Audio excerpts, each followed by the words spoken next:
everyone, it's Sierra here, and today I'm going to be getting into the what if with Doctor Strange.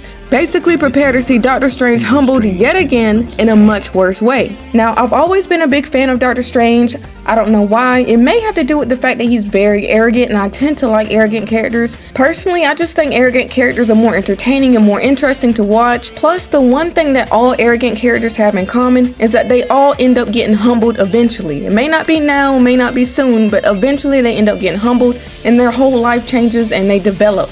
And I'm a really big sucker for development. Another reason I like Doctor Strange a lot is because he can manipulate time, and I love anything to do with manipulating time, especially since Z. And basically what happened in Z was that there was someone named Trunks who came from the future to the present to warn the present timeline of the threat to come, and by doing so, he introduced some inconsistencies that happened along the way.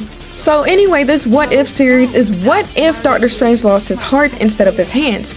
Now, I'll be honest, at first I thought they were talking about his actual heart and I thought they meant literally, but I soon realized that they were actually talking about Christine, which made it even more interesting. Anyway, in this series, Steven had Christine in the car with him when he had his accident. Now, in the movie and canon-wise, Steven was alone.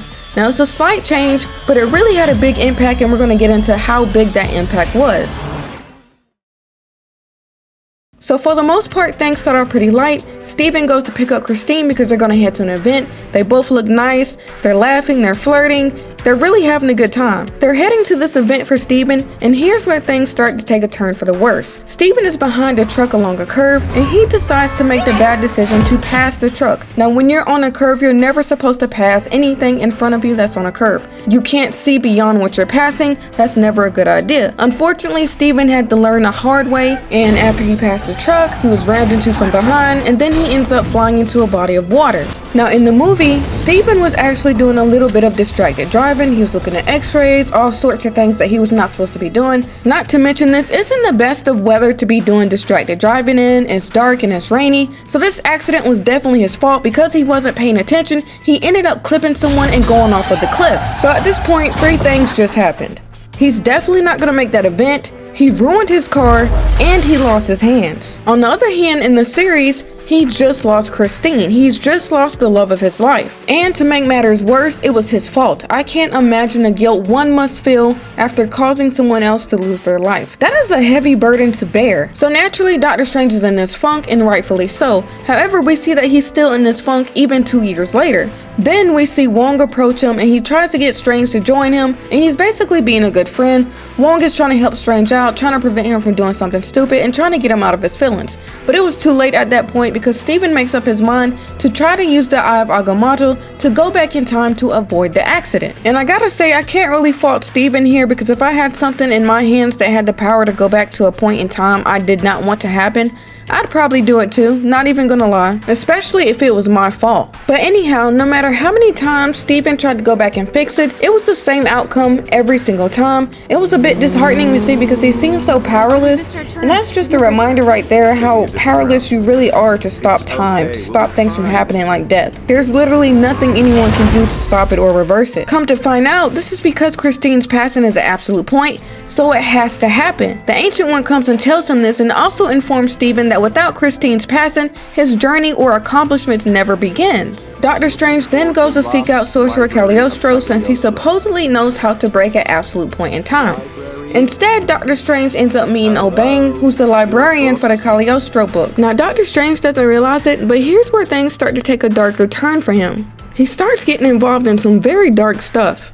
Turns out that the secret is to gain the immense power to break it through the absorption of other beings. So Doctor Strange tries to use the power of mystic beings, but it backfires severely.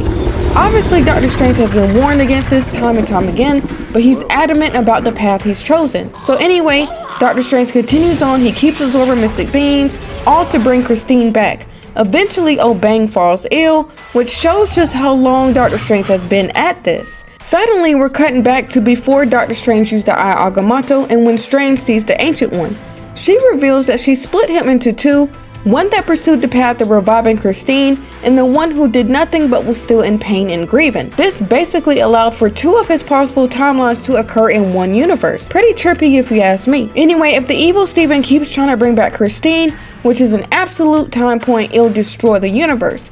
Thus, only he can stop himself. But evil Steven is just a smidge ahead of good Steven, because before good Steven could locate evil Steven summons him and tries to talk to the good Dr. Steven. I guess evil Steven tries to convince good Steven that this is the right thing to do.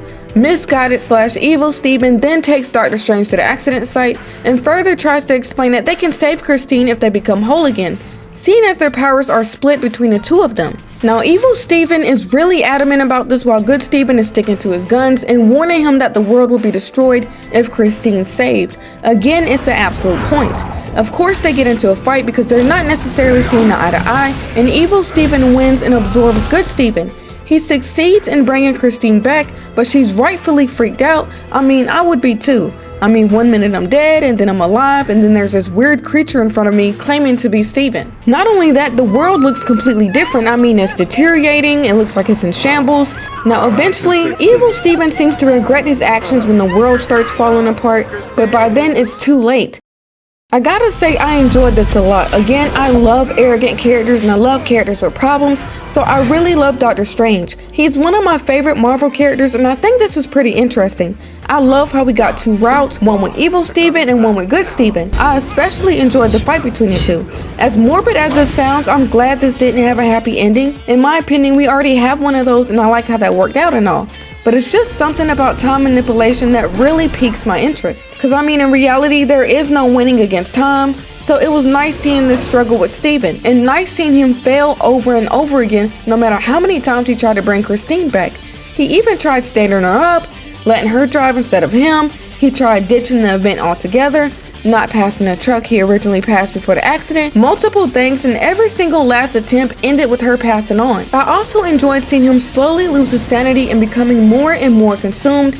It was like all of this just kind of overtook him and possessed him. He became obsessive. It was an interesting side of Doctor Strange to see, and I mean, I would expect no less given the situation. I can't blame him for grieving Christine because it's very hard to lose someone you love. Very hard. But I can blame him for choosing her over the world, especially given his responsibility. Anyway, if you had time to check out this series, let me know what you thought about it down below, and also let me know what you think of Doctor Strange overall. Thank you for tuning in. Sierra Nova is out.